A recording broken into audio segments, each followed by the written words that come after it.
natin ngayon ay tungkol sa addition and subtraction of dissimilar fractions with the use of butterfly method. So, ang lesson na ito ay under quarter 1, week 5. Ang ating objective ay, at the end of the video, the student should be able to add and subtract fractions using butterfly method. Simulan natin sa number 1. Multiply 3 times 6 equals 18. Multiply 4 and 1, the answer is 4. And multiply the denominators 4 and 6, the answer is 24. I-add natin ang 18 at 4.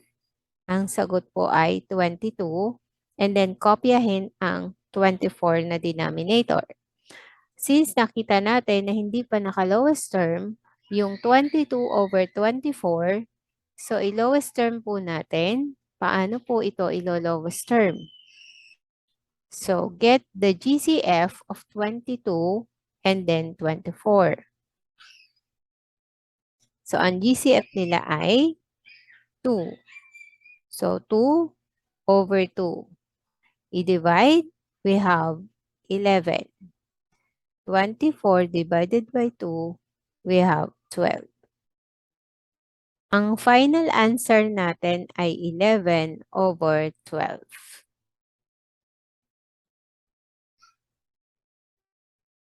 Check natin kung tama po ang ating sagot.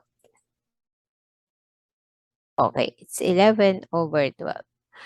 Proceed tayo sa number 2 example. 3 times 14 equals 42. 7 times 9 equals 63. Then multiply 7 and 14, the answer is 98. Okay? So, i-add po ulit ang 42 and 63. So, we will have 105 and then kopyahin yung 98. So, 105 over 98. Okay. So, isimplify po uli natin ang 105 over 98.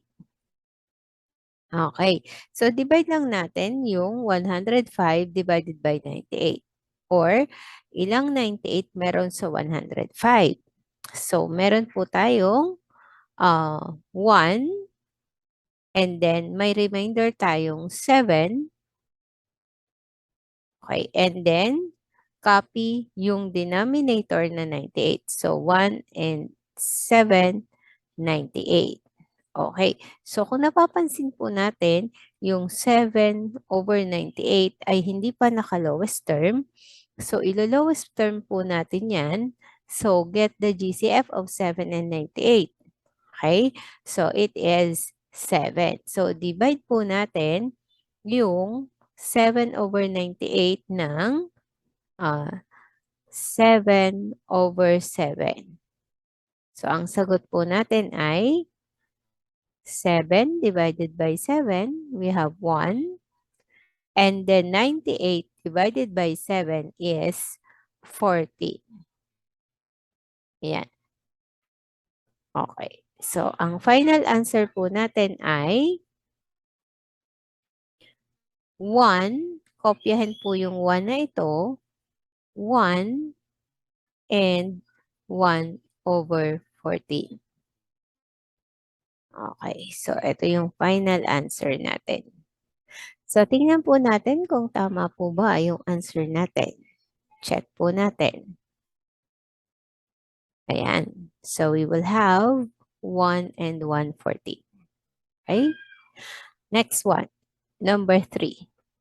For number 3, subtraction na po ito. 4/8 minus 5 over 12.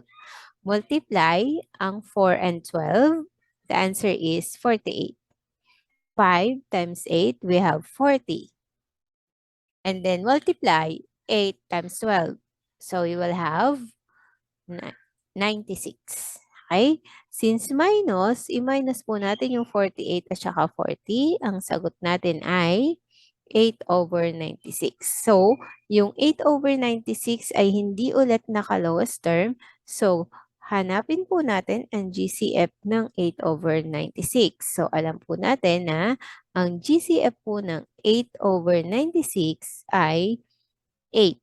So, i-divide natin ng 8/8. So, we will have 1. 96 divided by 8.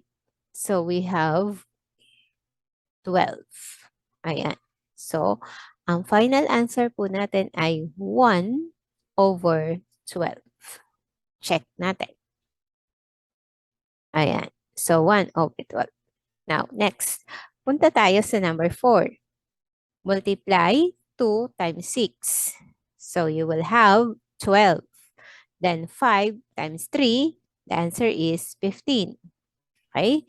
Then, multiply 5 and 6. So, we have 30. So, subtraction again. So, since it is subtraction, so 12 minus 15. So, we have negative 3. And then, copy the denominator. So, yung 3 uli, negative 3 at saka 30 ay hindi po nakalawas term.